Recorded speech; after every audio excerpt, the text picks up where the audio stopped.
النهارده مع بعض بقى نشوف مشتريات الشهر بتاعتنا من الاسماك ومن الفراخ. اول حاجه تعالوا نشوف الاسماك بتاعتنا، جبنا انواع ايه وبكام والاسعار ايه. اول حاجه بسم الله الرحمن الرحيم،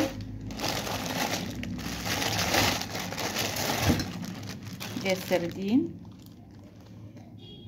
السردين النهارده ب45 جنيه. انا جايباه بقى عشان اخلل. انا طبعا انا الوحيده اللي باكل السردين هنا في البيت، فانا جايبه لي نص كيلو كده على قدي عشان نخلله ان شاء الله مع بعض. يبقى دي كده سردين معانا ب45 جنيه كيلو. تعالوا بقى نشوف جبنا ايه تاني.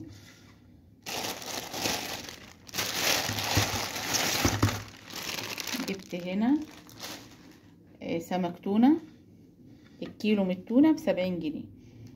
طبعا 3 سمكات دولت اكتر من الكيلو شويه، فدول قطعوا 50 جنيه. جبت انا هنا كمان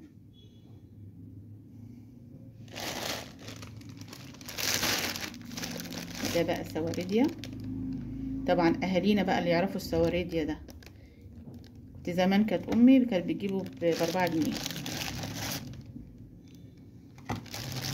النهارده السواردية ب65 جنيه. جبت انا كيلو كده وشويه، دول ب75 جنيه.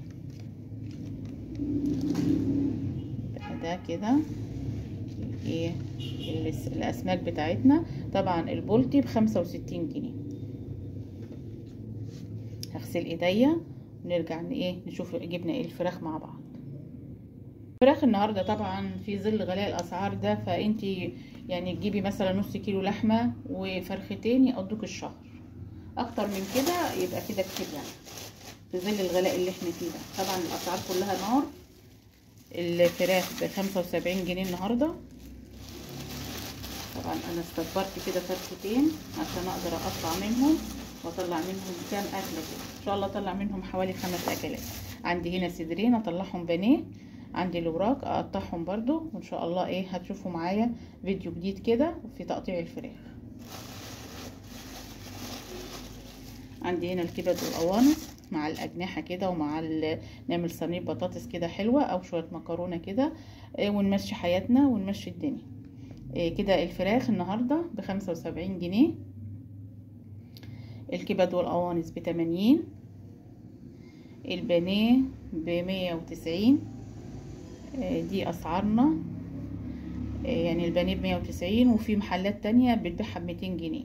يعني في محلات بتبيع البانيه ب200 وفي محلات بتبيعها ب190. الكبد والقوانص ب80. يبقى كده عندنا السمك التونة ب70، السواردية ب65، البلطي برضو ب65، السردين ب45. كل دي الحاجات اللي احنا جبناها. ان شاء الله هقسمها عشان تقضيني الشهر، وبألف هنا. والسلام عليكم ورحمة الله وبركاته.